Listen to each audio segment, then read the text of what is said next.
Bonjour et bienvenue sur la mécanique universelle. Alors aujourd'hui nous sommes le 23 octobre 2018 et je continue mes digressions, on va dire, mes appuis sur la à partir de la philosophie de la culture de la paix, préface de Federico Mayor. Le livre est de Anna Isabelle Prera-Flores et Patrice Vermeyren. Voilà le livre, à l'Harmattan. Donc voilà, je picore et puis je le découvre en même temps que vous et puis je me permets de donner un point de vue. Voilà, chacun fait ce qu'il veut et c'est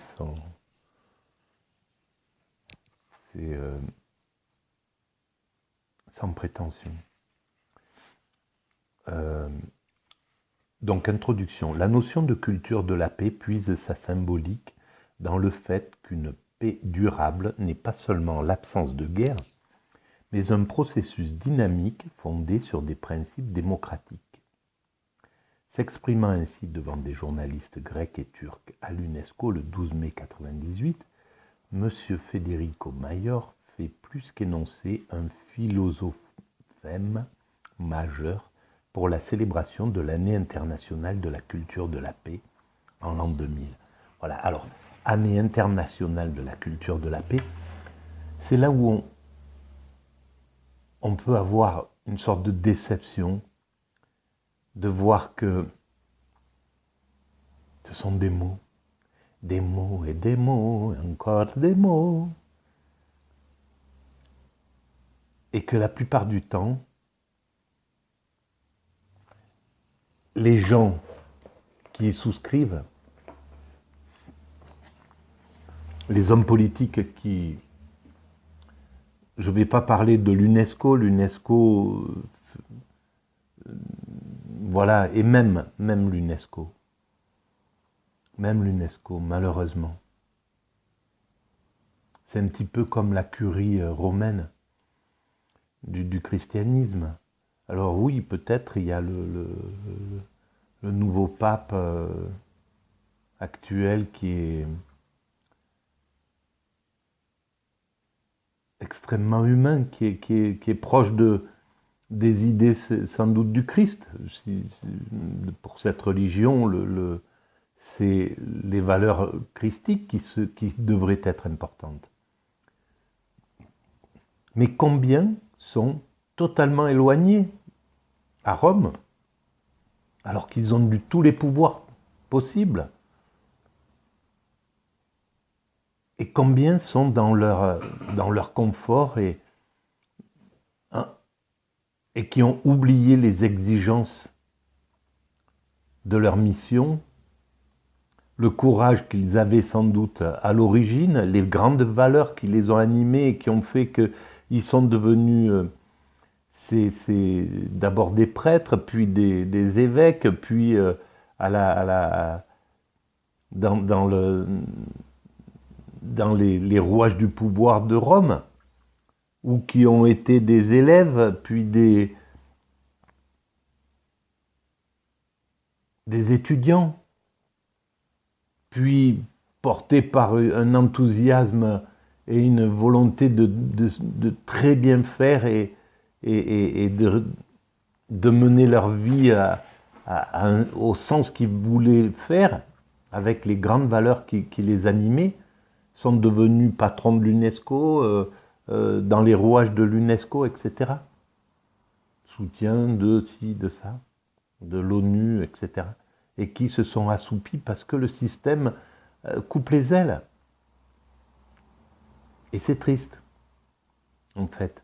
Il y a plus de manque de volonté que de gens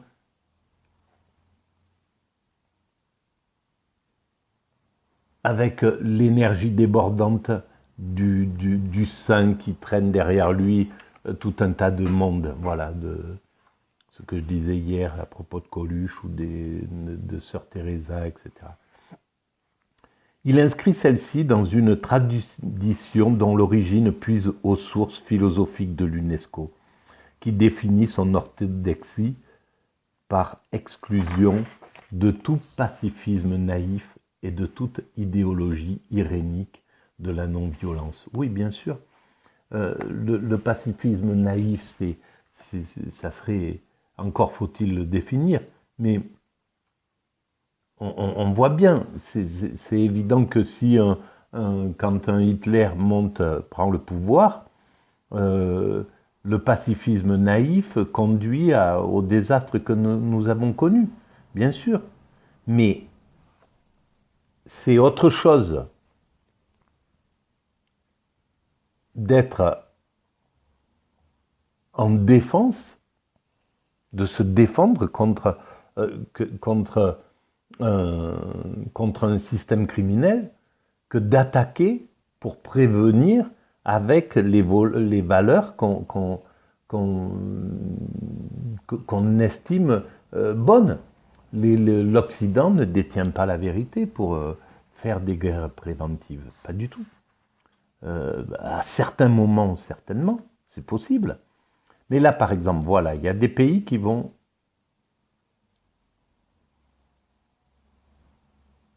pousser l'élection, peut-être élire des grands pays,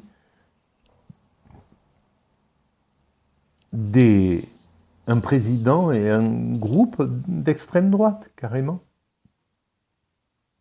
Violents et qui professent des idées complètement folles sur ses opposants. Je les garderai en prison, ils pourriraient en prison, etc. ou des choses comme ça. Est-ce qu'ils ne méritent pas plus, pas autant, une intervention que les endroits où il y a eu des interventions, dans certains pays arabes par exemple?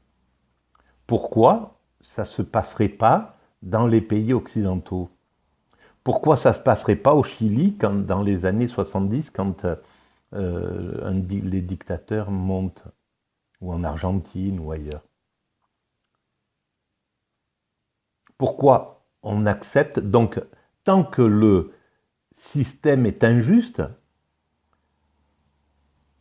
les guerres préventives des dominants, même s'ils sont un peu plus justes que d'autres sociétés, ça pourrait être le cas, je ne sais pas, ne sont pas justes.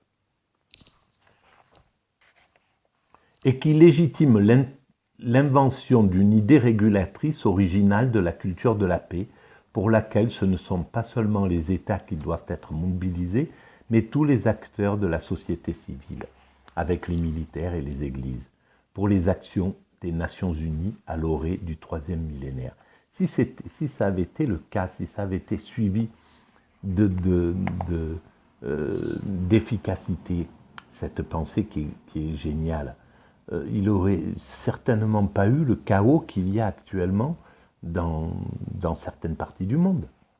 Depuis 12 ans, Federico Mayor n'a cessé de démontrer que la paix, la démocratie, le développement forment un triangle interactif. Il n'y a pas de paix durable sans démocratie et sans développement, bien sûr. Alors, qu'est-ce qu'on fait? Pourquoi on ne développe pas la démocratie? Et pourquoi on veut exporter la démocratie de manière brutale et pas d'une autre manière?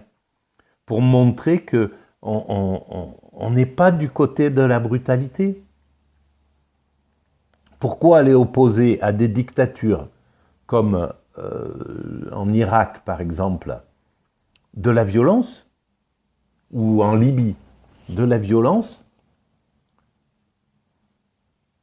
plutôt que de trouver tous les moyens, et ils auraient été là, d'amener progressivement ces dictateurs à céder le pouvoir et à accepter des valeurs démocratiques. Même si ça avait pris un peu du temps, et maintenant ça n'en prendrait pas autant que ce que l'on croit. Hein. Il y a sans doute des solutions plus logiques. Et ça peut passer par la bienveillance, ça peut passer par des gens qui commencent à parler et dire « vous n'êtes pas dans la bonne voie, vous ne faites pas le bon choix, etc. » Voilà, on vous aidera, vous avez sans doute peur de lâcher le pouvoir parce que vous avez commis des crimes et que vous avez peur de la vengeance, vous avez peur de ci, vous avez peur de ça, ben on vous aidera parce que le principal, c'est que vous lâchiez le pouvoir autocratique pour un pouvoir démocratique. Voilà. Donc on veillera à ce que voilà, telle chose soit, puisqu'il faut ça, puisque le principal, c'est de faire passer un système d'un système dictatorial à un système démocratique. Si c'est ça qu'on veut vraiment dans un pays, on peut le faire par l'intelligence, par la douceur, par la bienveillance. Mais avec autorité, avec tout un tas de trucs qui vont avec. Mais c'est très possible. L'intelligence est capable de gérer ça mieux qu'un chaos. Le chaos n'est pas capable d'amener cette chose-là. Voilà, on le voit. Peut-être 10-15 ans de chaos ne remettront pas un pays en pleine démocratie, un pays comme la Libye, elle n'atteindra pas la démocratie. Un système paisible, démocratique et favorable au peuple, hein, avant peut-être encore des décennies. Donc, en mesurant ce qui s'est passé, on peut dire à partir de maintenant, c'est pas la bonne solution.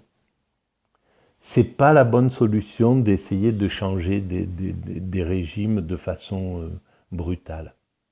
Parce que nos intentions ne sont pas forcément bonnes, ça c'est la première chose, et les résultats ne sont pas forcément ce qu'on attendait.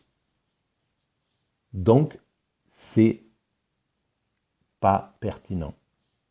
Donc, dans ce cas-là, il vaut mieux choisir l'éducation, choisir la méthode douce. Comme pour un enfant, c'est toujours mieux de choisir la méthode douce pour l'aider à apprendre et à évoluer. Il fut un temps, on pensait que c'était l'inverse. Avec l'expérience, on a compris que ça n'était pas le cas, que c'est la méthode douce qui paye. Donc ce qu'on peut faire pour l'éducation d'un enfant, on peut le faire pour l'humanité. On peut le faire avec les cultures qu'on juge qu'on juge agressives, par exemple, quoi que ce soit.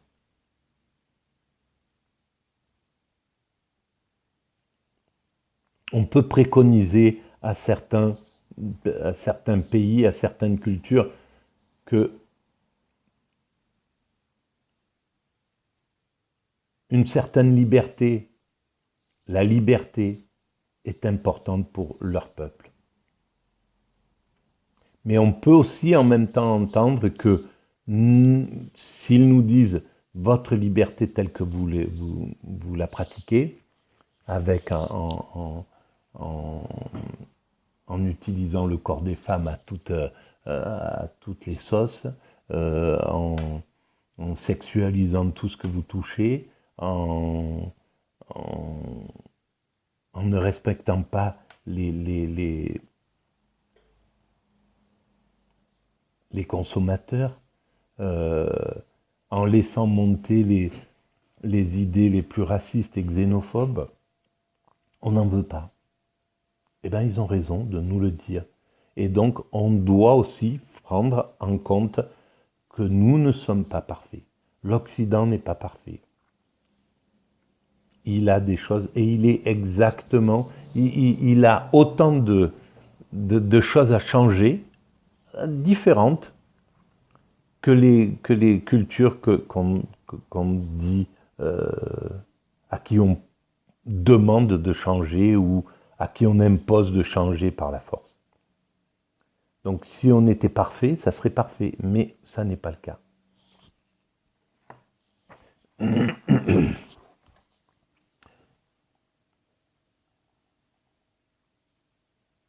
Tout combat authentique est porteur d'une visée émancipatrice qui se confronte à l'histoire. Celle de l'UNESCO, dans sa quête de la paix, réfère à la liberté et à la justice, à la joie, à l'égalité et à la solidarité, dans une citoyenneté où le vivre ensemble sollicite le sujet politique, chacun d'entre nous, à se reconstituer perpétuellement par la parole et par l'action. Le monde devient chaque jour à la fois plus interdépendant et plus morcelé, engendrant le risque de conflits dans la société et entre les États.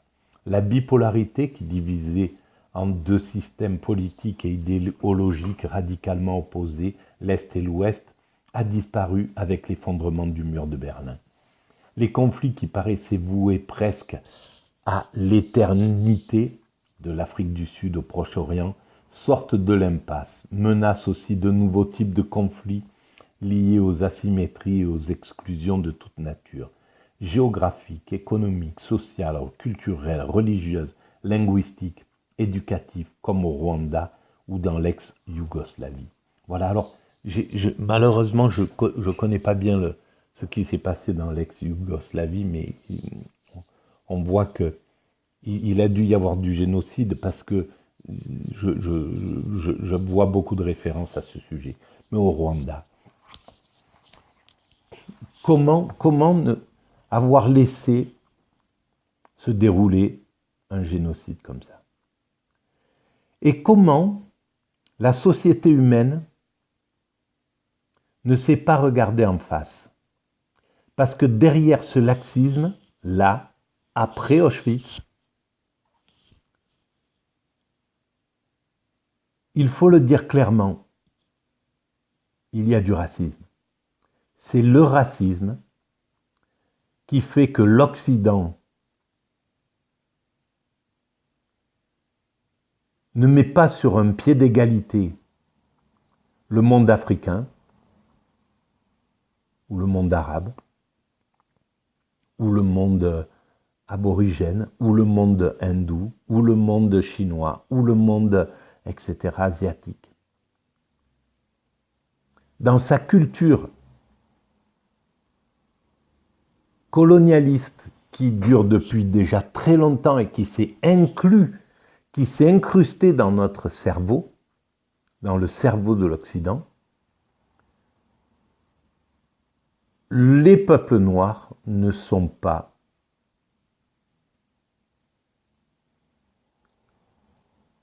à la même égalité dans l'esprit de l'Occident que les Occidentaux. C'est pourquoi quand il y a des drames en Afrique, un bateau qui coule avec des centaines de morts ou quoi que ce soit, ça va être des petites nouvelles pour l'Occident. Les médias sont mais terriblement responsables. C'est incroyable comment je ressens les informations des médias occidentaux comme si elles étaient tenues par des coloniaux, des anciens colonialistes. Ça paraît incroyable. On dirait que c'est des gens qui ont un mépris du monde africain, du continent africain. Ça paraît dingue aujourd'hui qu'un tel état d'esprit ait pris le pouvoir dans les médias. On est loin de la pensée des fondateurs de la télévision. Les Pierre Desgroupes, Pierre Igor Barrère, etc., toute cette qui faisait ces émissions politiques et qui allaient sur place. Ils étaient pourtant pas nombreux. Il y avait très peu de journalistes. Mais ils allaient du côté du Viet Cong comme du côté des soldats américains, du côté des... Enfin, ils interrogeaient tout le monde. Ils allaient en Afrique pour voir ce qui s'y passait. Ils allaient dans... Et puis, ils étaient impartiaux. Ils avaient un côté qui était anticolonialiste, justement. Et ceux qui ont pris le pouvoir dans les médias aujourd'hui, depuis 30 ans, donnent le sentiment que c'est des esprits coloniaux. Des esprits qui méprisent les cultures comme les Blancs méprisaient les Africains quand c'était le temps de la colonisation. Voilà. Et ça, c'est incroyable. Et il sera bien qu'on y réfléchisse. Qu'on réfléchisse pourquoi et qu'on réfléchisse à la pertinence de ce que je viens de dire. Si c'est la réalité, c'est ce que je pense réellement. Si c'est la réalité, il faut faire quelque chose. Il faut écarter ce type de pensée des médias, si on veut vraiment que le monde évolue et qu'il évolue vers la paix, au lieu d'évoluer vers les retours de l'obscur, vers les retours des extrêmes, eh bien, il va falloir regarder ça en face. Le monde devient chaque jour, etc., ça je l'ai lu. La bipolarité qui divisait en deux systèmes politiques et idéologiques radicalement opposés, l'Est et l'Ouest, a disparu avec l'effondrement du mur de Berlin. Les conflits qui paraissaient voués presque à l'éternité de l'Afrique du Sud au Proche-Orient sortent de l'impasse. Bon, menacent aussi de nouveaux types de conflits liés asymétriques, voilà, etc. C'est le moment qu'a choisi l'UNESCO pour se donner pour tâche de convaincre les hommes de passer d'une culture de la guerre à une culture de la paix. On n'aurait jamais laissé le Rwanda, le génocide du Rwanda, si on n'avait pas été raciste. Un génocide tel qu'on l'a laissé, il y a quelque chose. Alors, soit on a laissé, le fait d'avoir laissé s'il y a eu un génocide dans l'ex-Yougoslavie, et on a accepté, l'Occident a sans doute accepté que ce génocide se déroule parce que il était en guerre contre la Russie. En fait, c'était une question de pouvoir. Sans doute, il y a quelque chose qui est lié à ça. Je ne connais pas assez la politique de cet endroit pour ça, mais c'est quelque chose d'intuitif. Je pense que c'était une manière de ne pas avoir l'emprise russe à nos portes, en Occident, et donc on a toléré tout ce qui pouvait se passer derrière, parce que ça a été comme on a soutenu certainement et peut-être instillé les idées, les nationalistes de chacun de ce pays, de l'ex-Yougoslavie, on a soutenu le nationalisme, donc le racisme, donc la possibilité de faire un génocide, parce qu'en fait c'est ça, quand on soutient une ethnie, quand on soutient un système ethnique, c'est que, et pour des raisons bassement politiques, c'est que, quoi qu'il arrive, on soutient un système qui va finir par un génocide. Donc l'Occident a dû se sentir coupable, finalement, d'avoir provoqué les drames qu'il y a eu en ex-Yougoslavie, et il n'a rien dit parce qu'il était responsable, et donc il a fait la même chose avec l'Afrique. Il a été laxiste, comme il avait été laxiste avec lui-même, il a été laxiste avec l'Afrique dans la foulée pour des raisons absurdes, quoi. Une tâche historique, puisqu'elle présuppose non seulement que la guerre n'est pas un destin naturel et un destin tragique pour l'humanité, mais aussi que construire la paix est d'abord une affaire de culture, une tâche qu'il convient d'interroger dans son concept au regard de l'histoire proche de la fondation de l'UNESCO, mais aussi de resituer dans l'histoire de la philosophie de la guerre et de la paix, parce qu'elle y apparaît comme un événement. Comment est-on passé des philosophies de la guerre, auxquelles succèdent des philosophies de la paix, à l'exigence d'une philosophie de la culture de la paix? Point d'interrogation. Voilà, c'est fini. Donc là, j'arrête pour cette vidéo. Merci de votre écoute.